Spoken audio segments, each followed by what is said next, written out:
Hi guys, and welcome back to Tom Talks. And today we are going to be reacting a bit later than I would have planned to the announcement of the squad for the England women's team in defence of the European Championship.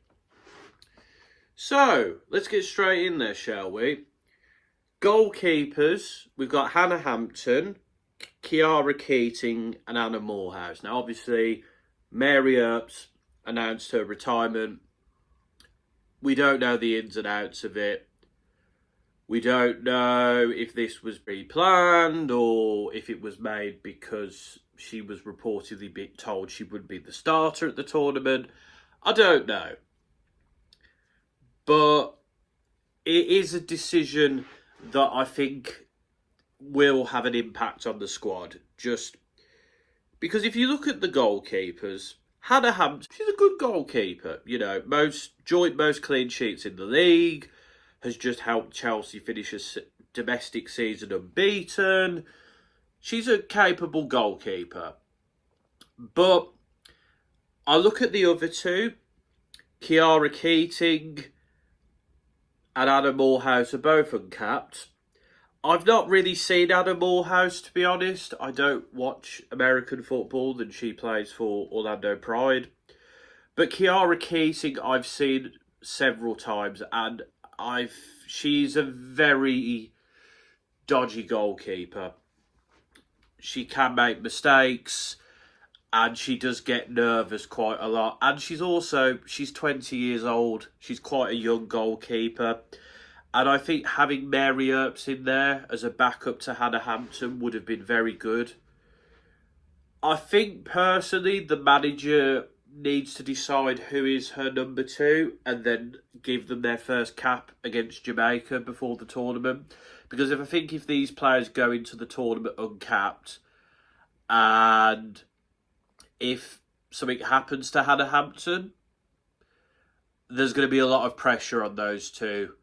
So I think the goalkeeping situation is far from ideal, but I think Hannah Hampton is a very capable goalkeeper. This will be her first tournament as the England number one, but I think her abilities are quite capable. I just think having Mary Earps in there would have helped steady the team, but as we say, that's not a luxury that we have. Defensively, we've got Lucy Bronze, Alex Greenwood, Leah Williamson, Jess Carter, Neem Charles, Lottie Wobbin-Moy, Esme Morgan and Maya Letizier. And the big omissions, of course, are Lucy Parker, who's part of the preliminary squad, who's been in and around the squad. Millie Turner is injured, of course. I believe Gabby George is injured, although I think Gabby George probably wouldn't have got in the squad overall, which I feel like she deserves to be in the squad, but Serena has her favourites at the fullback positions. But the big one, of course, is Millie Bright, who, due to mental health, and I think she's having an operation, she will miss the tournament. And she'll be a big loss because she's a big leader in that dressing room. Has just captained Chelsea to an unbeaten domestic treble. She's a very good defender. But looking at what we've got, I think, Lucy Bronze has been very good for Chelsea this year. Very dependable, very experienced. Alex Greenwood, very good player who can play at centre-back or left-back. Has shown that she's recovered from her injuries for City. Leah Williamson has just captained Arsenal to a Champions League victory. Very good defender. And then outside of that, Maya Letizier has had a fantastic season for Manchester United. I personally think she should be starting. Whether she will is another thing. Jess Carter is decent, but I don't think she's the same defender she was at previous tournaments. Neem Charles has had a decent season for Chelsea. Wobbin-Moy has been a backup, really. And I think if Millie Turner was fit, she probably would be ahead of her. But solid centre-back, has capped for England. And then we've got Esme Morgan as well, who looks decent, but I do think England's defence is probably not quite as strong as it was at the last tournament. I think Millie Bright is a big loss, but on paper, Lucy Bronze, Williamson and Greenwood, I don't know who's going to play the easily fourth defender. Will she go with Greenwood and Williamson at centre back? Will she bring Letizia in at centre back? Will she start Neem Charles or Esme Morgan at left back? I don't know. But I think we have a good defence, but I don't know. I think Millie Bright is a big loss. Serena Wiegman does rely on certain players a bit too much. I think Gabby George is injured, but I think she would have been a good option to have as a left back. And I think Millie Turner would be a better choice than Wubin Moy, who has been a backup for most of the season. But yeah, I think it's a decent defence overall. In the middle of the park, we've got Kira Walsh, who has not been at her best at Chelsea, but has been pretty good. Georgia Stanway, as usual, everly dependable. Ella Toone, Jess Park, Grace Clinton. Now, the big ones here, in terms of not being available, Laura Blinkidle Brown and Missy Bokearns will be on the preliminary side, and I think that's fair enough. They don't quite have enough experience, and I don't think they would get much game time. There's Ruby Mace as well, who, again, I think is a player who is talented. I just don't think they're quite ready yet. But Fran Kirby was told before the tournament she would be in the squad, and as a result, she's retired. I think Fran Kirby would have been a good player to have. Her experience, I think she's still a quite good player. I mean, taking 5 midfielders, I think, is a bit of a risk, especially as outside of either two. Well, there isn't. I don't know. I think taking Fran Kirby over maybe Wubin Moy or maybe over one of the attackers would have been a smart decision. I think that midfield is pretty capable. You know, Georgia Stanway is fantastic. Grace Clinton's had a very good season. Jess Park and Ella Toone have both been decent. I think Kira Walsh, very experienced player.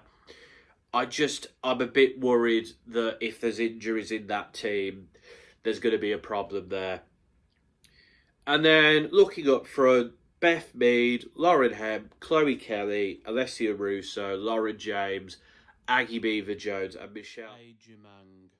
And in terms of the players left out, Jessica Naz hasn't been great for Spurs this season, so I think that's fair. Nikita Paris can feel somewhat unlucky, but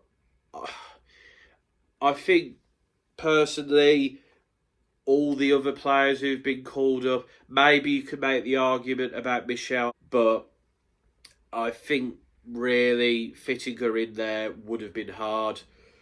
I mean, Beth Mead has been fantastic, and Chloe Kelly have both been very good for Arsenal this season.